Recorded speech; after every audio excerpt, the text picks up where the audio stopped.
Assalamualaikum warahmatullahi taala wabarakatuh. Selamat pagi.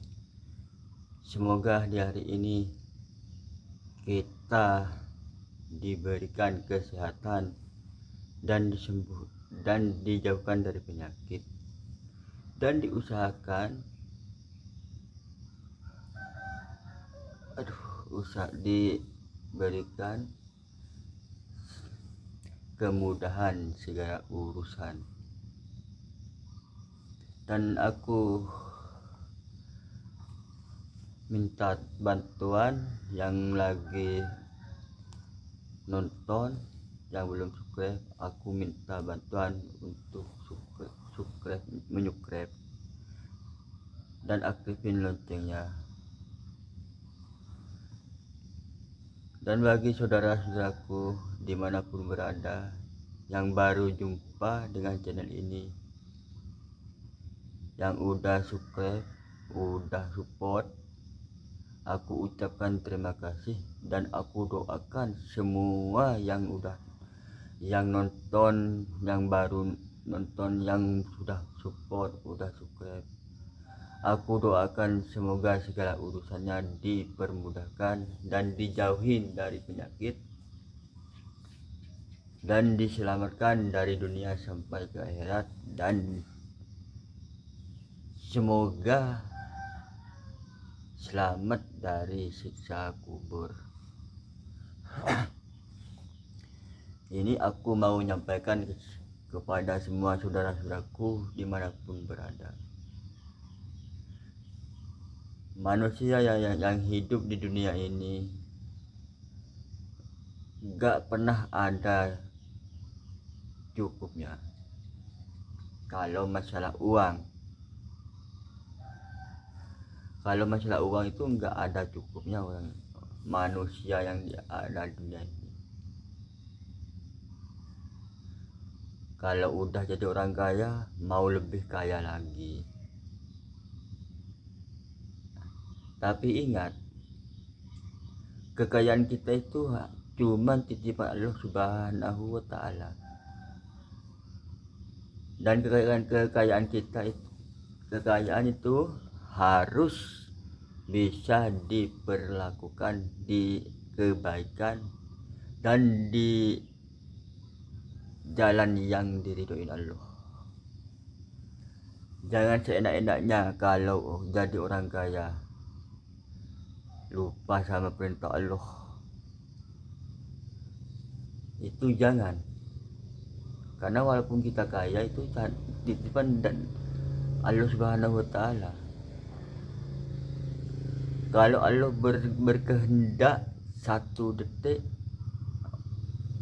harta kita habis, ya bisa. Karena Allah tuh yang menciptakan semua. Kekayaan Allah tuh lebih daripada kekayaan kita.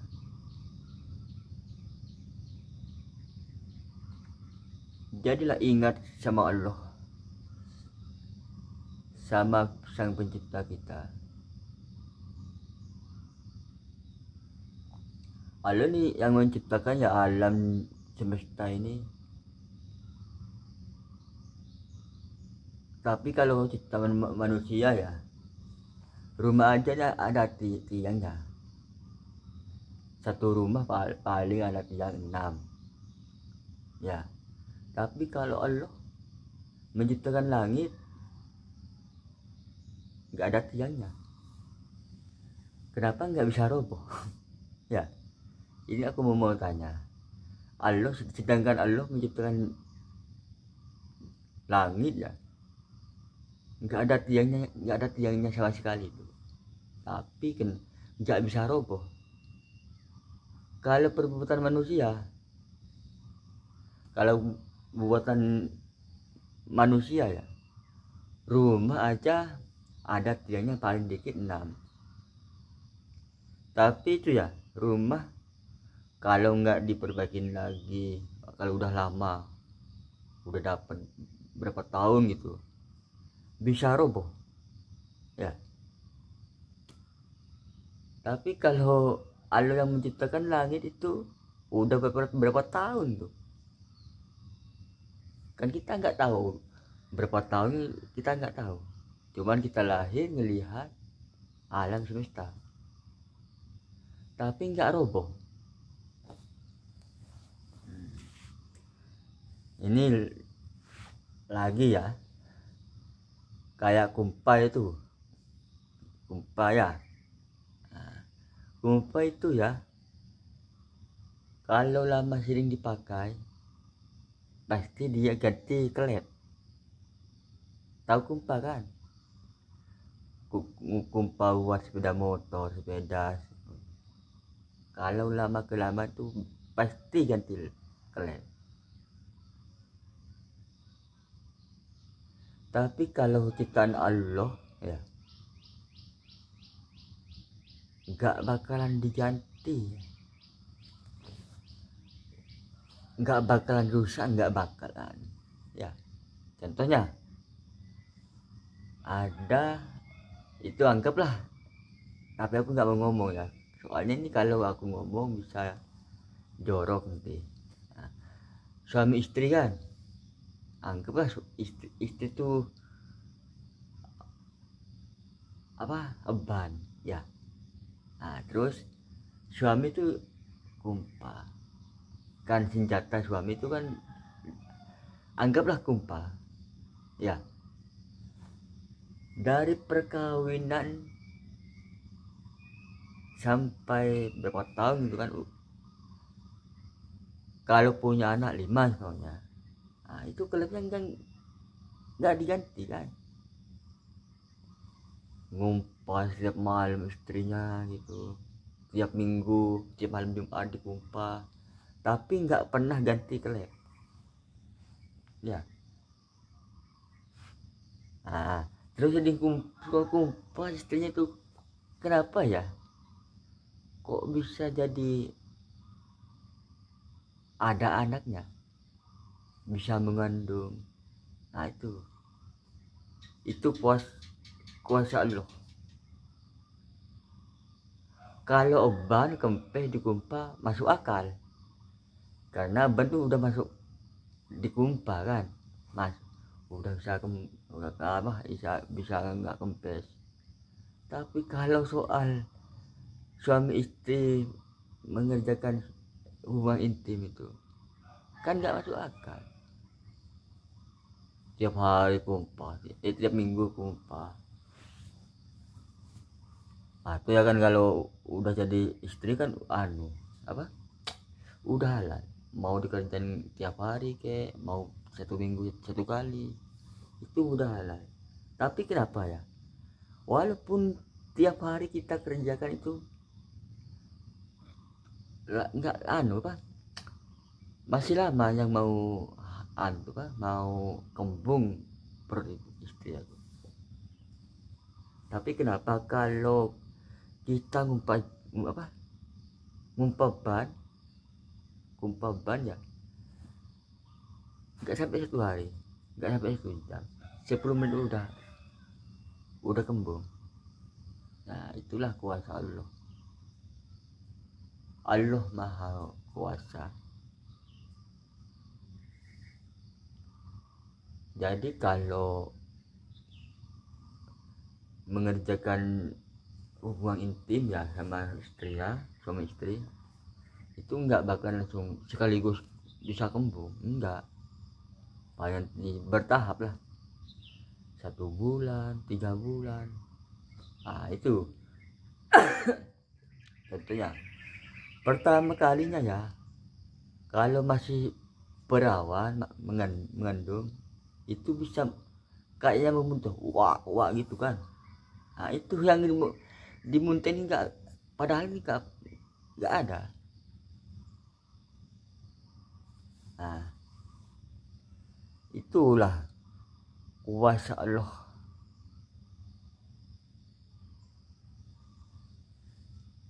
Dan bagi orang tua yang udah punya anak, yang udah dikasih keturunan sama Allah, jagalah anak kita untuk bisa menuju ke jalan yang diridhoi Allah. Usahakanlah anak kita itu mengerjakan perintah Allah dan menjauhi larangan Allah. Karena kalau kita nggak bisa menjaga anak kita itu ya disuruh sholat, kalau nggak disuruh ya cuma mau diem aja orang tuanya, nanti anak itu bisa menuntut kalau udah hari kiamat. Seumpamanya orang tuanya masuk surga, udah masuk surga, terus anak itu mau anaknya itu anaknya masuk neraka. Nah, itu anaknya bisa nuntut sama Allah. Kenapa kok bisa nuntut? Soalnya di masa hidupnya sama orang tuanya nggak pernah diingatin untuk sholat, untuk mengerjakan perintah Allah dan menjauhi larangan Allah.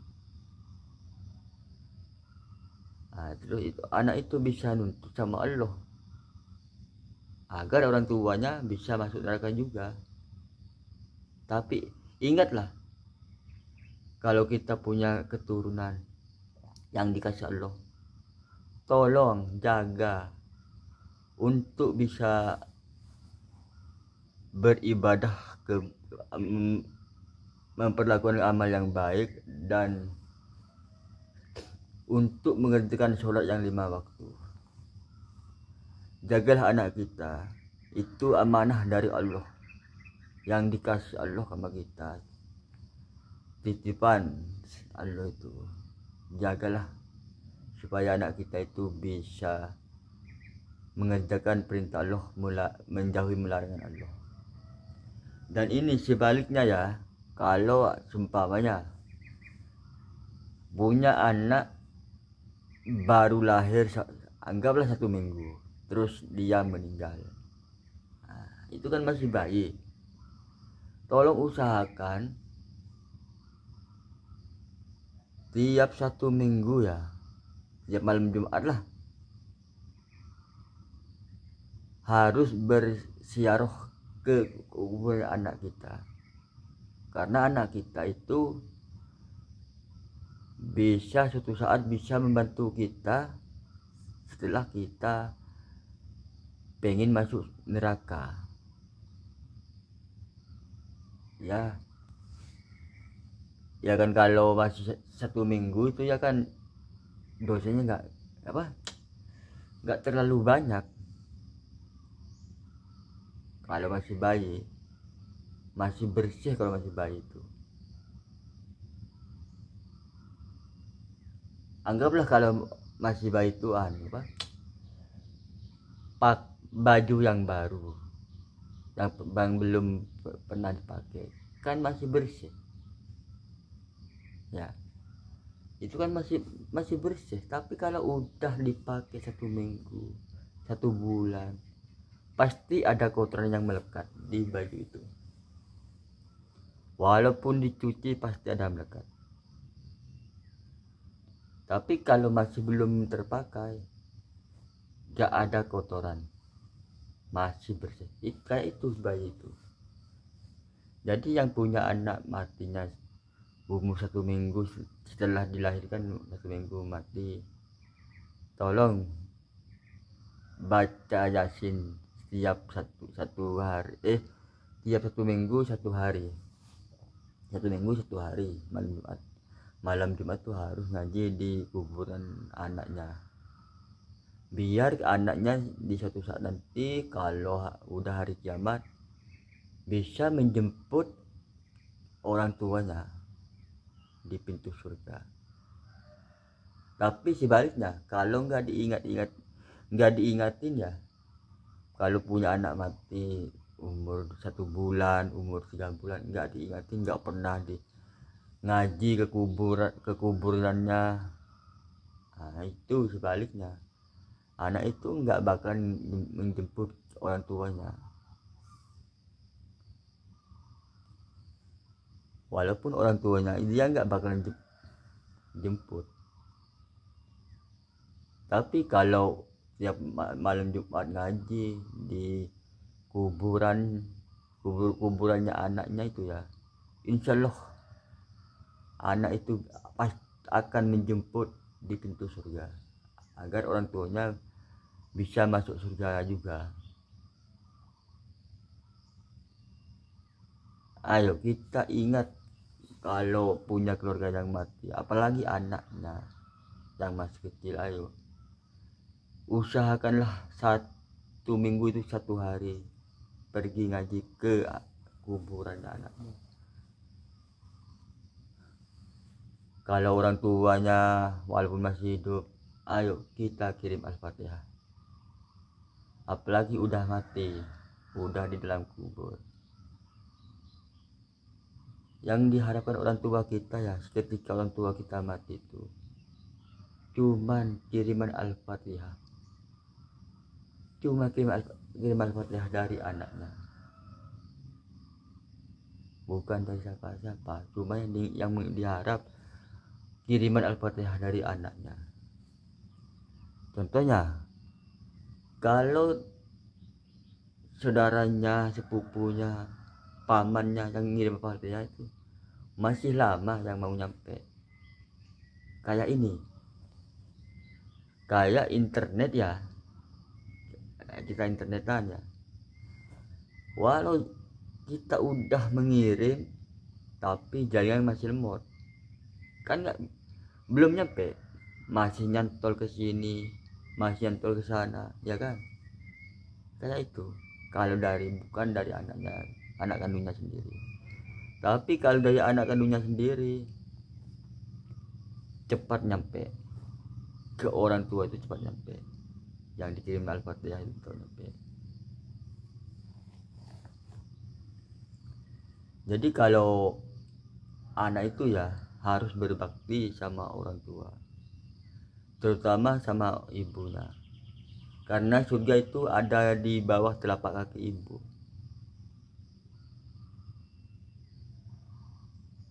Ayo kita patuhi apa perintah ibunya, karena doa ibu tuh ya diridhoin Allah. Udah banyak yang udah kenyataan doa ibu itu. Ada itu ya film Malin Kundang itu nyata apa enggak ya, aku nggak tahu. Itu kan gara-garaan jadi anak durhaka sama ibunya, terus ibunya doa sama Allah jadikan batu anak itu. Ya iya kan, dia kan jadi batu. Itulah benar nggak benarnya aku ya nggak tahu tuh, itu cuma di film, bisa dipercaya bisa enggak, soalnya kalau di film itu banyak yang rekayasa. Ya tapi kayak itulah kalau kita durhaka sama orang tua. Kalau sampai ibunya mendoakan sama Allah, ya itu banyak dikabulkan kalau ibunya doa sama Allah. Kalau anak gitu, kalau soal anaknya itu, jadilah patuhlah sama ibunya.